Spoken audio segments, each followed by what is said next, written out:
Hi, my name is Amy. Thank you very much for watching, and let's make some bad financial decisions together. This is for entertainment purposes only, and if you are entertained, please like and subscribe.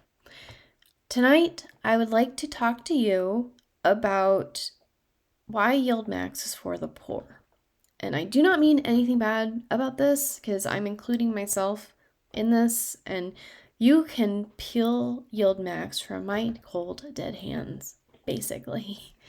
So I spent a lot of time on this, and at the end of the day, I don't really care if there is a more efficient strategy for MSTR. I would much rather, if I need $3,500 per month, to just spend $42,000 on something that I get the distribution, the excess distributions I can reinvest into MSTY, but I can just take out the $3,500 from my distributions and continue to grow the amount of shares that I have.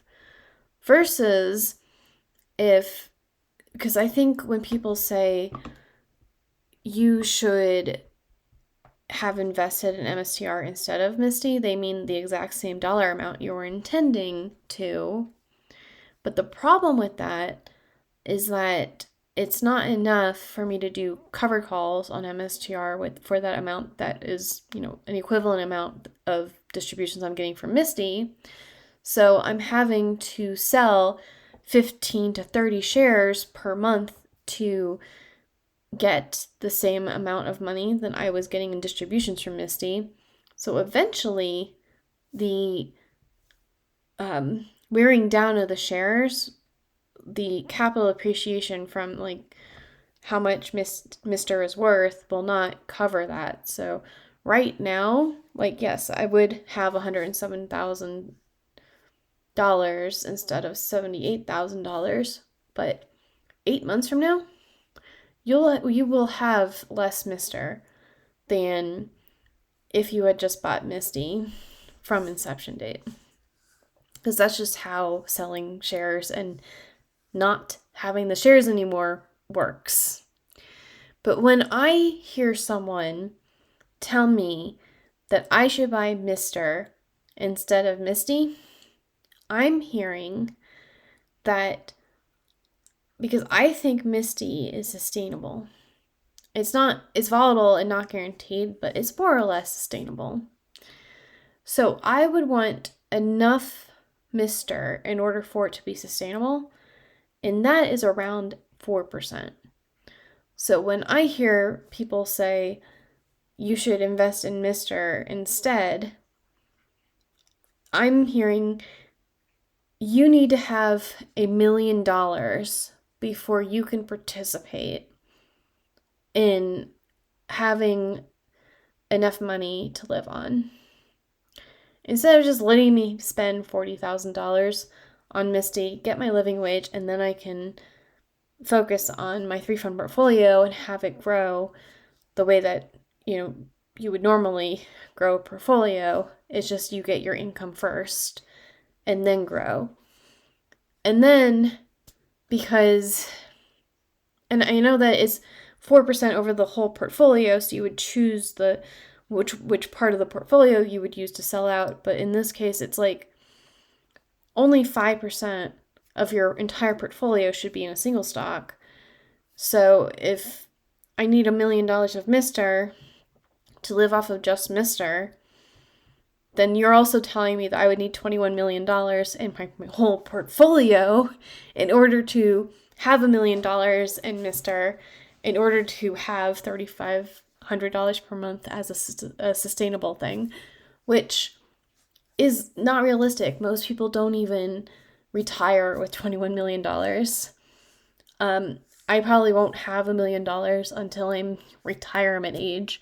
I would rather, and $42,000, $70,000, less than $100,000, that's pretty attainable. And then because it is true that if MSTR, it's for growth. It has explosive growth. So if you don't have to sell it every month, you can wait and use your exit plan where you're using whatever indicator and favorable condition to exit with the, amount of profit that you were comfortable with exiting with. But yeah, I did try a few other ways just to see, like, well, maybe they aren't meaning to tell me that I need $1 million. But even if you do like 20% of your MSTR at any given time is in a covered call, that's still $180,000. And if you use leaps, that's not much better. It's still $170,000 that you would need. That's based off of 4 contracts at any given time being in a covered call, because it's dangerous. It's not, you have to hedge. So like 100% of your Mr. holdings should not be in cover calls at any one time. And the only numbers that I've ever heard was 10%. But 20% would put you in line with like a JEPI or a JEPQ. Just rolling your own JEPQ, basically. So $180,000 is still more than $42,000. And then you have to choose your own strike prices and try to predict the movement of the market. And you might lose. And if you get called away, and MicroStrategy, sometimes it goes to the moon. And you might have to come up with a few $1,000 more in order to put in your selling your put back in. So you have the same risk as MSTY, but more amateur and more devastating because it costs more money to get into a contract of MSTR than if you just buy into the fund. And then I was just trying to say, like,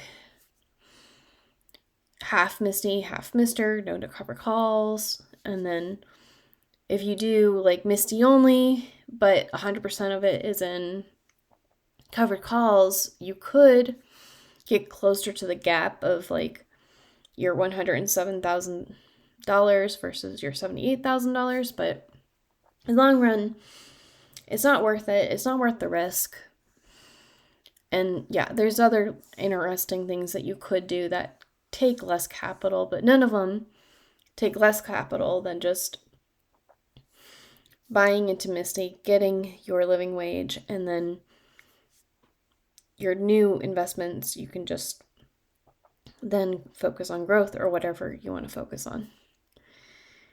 Anyways, hopefully that helped clarify my perspective of this, where maybe first of all, MSTY is great at fractional options, and it helps me keep my portfolio in line with the amount of risk I want to take on. At least if I wasn't a ridiculous person. So like, if I had $1 million, I would still put $40,000 into MSTY because that's only 4% of my portfolio. The other 95% could be in a regular 3-fund broad index portfolio, and I wouldn't have to touch the traditional one, and this could just grow also on its own. So yeah, what are your thoughts? And I will talk to you later. Bye.